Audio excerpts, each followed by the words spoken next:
Hello viewers, welcome to movie Max. நம்ம இந்த எபிசோடில் 2024 ஒரு பொலிட்டிக்கல் ட்ராமா திரைப்படமாக வெளிவந்த பேவ்ஸ், அதாவது வில்லனி அப்படிங்கிற செக்கோஸ்லோவேயா திரைப்படத்தை தான் பார்க்க போகிறோம். இந்த படத்தோட ஸ்டோரியை லைட்டாக பார்த்துடலாம்.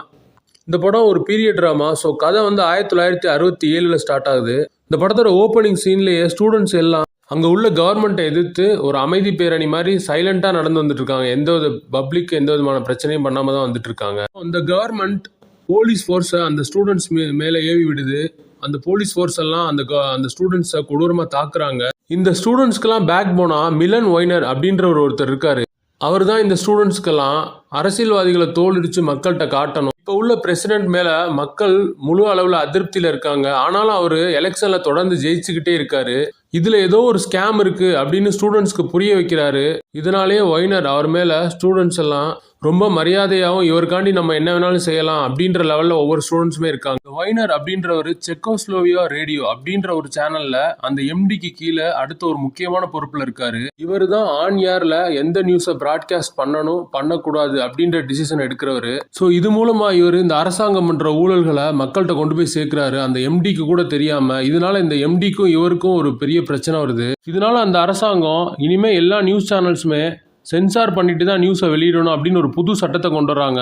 இதுல டென்ஷனான அந்த எம்டி ஒய்னரை கூப்பிட்டு சொல்றாரு, உன்னால தான் கவர்மெண்ட் வந்துட்டு நம்மளோட சேனலை முடக்க பார்க்குது. அது மட்டும் இல்லாமல் ஸ்டூடெண்ட்ஸ் எல்லாமே உனக்கு எதிர்ப்பு தெரிவித்து ஒரு லெட்டர் எழுதியிருக்காங்க. நீ வந்து வெஸ்டர்ன் மீடியாவை தான் வந்து ப்ரமோட் பண்ணுற அப்படின்னு ஒரு 3 பேக் ஃபுல்லாக லெட்டர்ஸை காமிக்கிறாரு ஒய்னர்கிட்ட.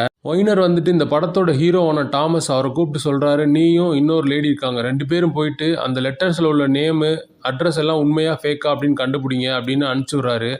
அவங்க போய் அதெல்லாம் விசாரிச்சு பார்க்குறாங்க. அது எல்லாமே ஃபேக் அப்படின்றது தெரிய வருது. இந்த படத்தோட ஹீரோ டாமஸ், அவருக்கு இந்த ரேடியோ சேனல், புரட்சி, கம்யூனிசம், ஒய்னர் இது எதுவுமே பிடிக்காது. அவர் இங்கே வந்ததுக்கு முக்கிய காரணமே இவரோட தம்பி பாவல். இவர் வந்து எந்த பிரச்சனையும் இல்லாமல் பீஸ்ஃபுல்லாக நம்ம வாழ்ந்தா போதும் அப்படின்னு நினைக்கக்கூடிய ஒரு கேரக்டர். ஆனால் இவரோட தம்பி இவருக்கு நேர் ஆப்போசிட்டு.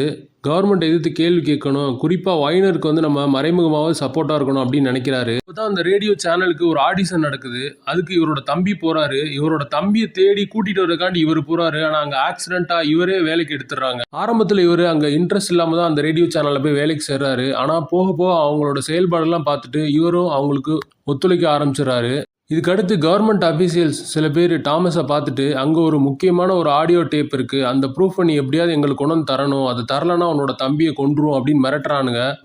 ஸோ இதனால இவர் அவங்களுக்கு ஸ்பையாக மாறுறாரு. ஸோ இதுக்கப்புறம் இவர் கவர்மெண்ட்டுக்கு சப்போர்ட்டாக இருந்தாரா இல்லை ஒய்னர் இந்த சேனல் இதுக்கு சப்போர்ட்டாக இருந்தாரா அப்படின்றது தான் இந்த படத்தோட கதையே. குறிப்பாக இந்த படத்தில் கவர்மெண்ட்டுக்கு எதிராக ஒரு நியூஸை ப்ராட்காஸ்ட் பண்ணால் யார் சைட்லேருந்துலாம் ப்ரெஷர் வரும். குறிப்பாக அந்த சேனலோட எம்டி கிட்ட இருந்தே ப்ரெஷர் வருது. இந்த மாதிரி விஷயங்கள்லாம் நல்லா எடுத்து காமிச்சிருக்காங்க. ஒரு சீனில் சோவியத் ரஷ்யா கண்ட்ரிக்குள்ளே இன்வைட் பண்ணி வரப்போகிறாங்க. இந்த நியூஸை மக்கள்கிட்ட நம்ம பதட்டம் இல்லாமல் கொண்டு போய் சேர்க்கணும் அப்படின்னு சொன்ன அந்த சீக்வன்ஸ் எல்லாமே நல்லா இருக்கும். இந்த படத்தில் சோவியத் ஆர்மி, போலாந்து போன்ற நாடுகள் செக்கோஸ்லோவேயாக்குள்ள படையெடுத்து உள்ளே வர்றாங்க. அப்போ நடந்த சில சம்பவங்களை வச்சு எடுக்கப்பட்ட படம் இது. ஸோ அதனால இந்த படம் ஒரு ஸ்லோ ட்ராமாவாக தான் போகும். இந்த படம் நம்ம சைட்லேருந்து ஒரு டீசெண்டான வாட்ச் தான். இந்த படத்தில் சில செக்ஸுவல் கண்டென்ட்ஸ் இருக்குது, அதனால ஃபேமிலியோட பார்க்க முடியாது. இது ஒரு பீரியட் ட்ராமா. ஸோ இவங்க யூஸ் பண்ண கலர் தீமே நல்லா இருந்துச்சு. ஸோ சினிமாட்டோகிராஃபி சூப்பராகவே இருந்துச்சு.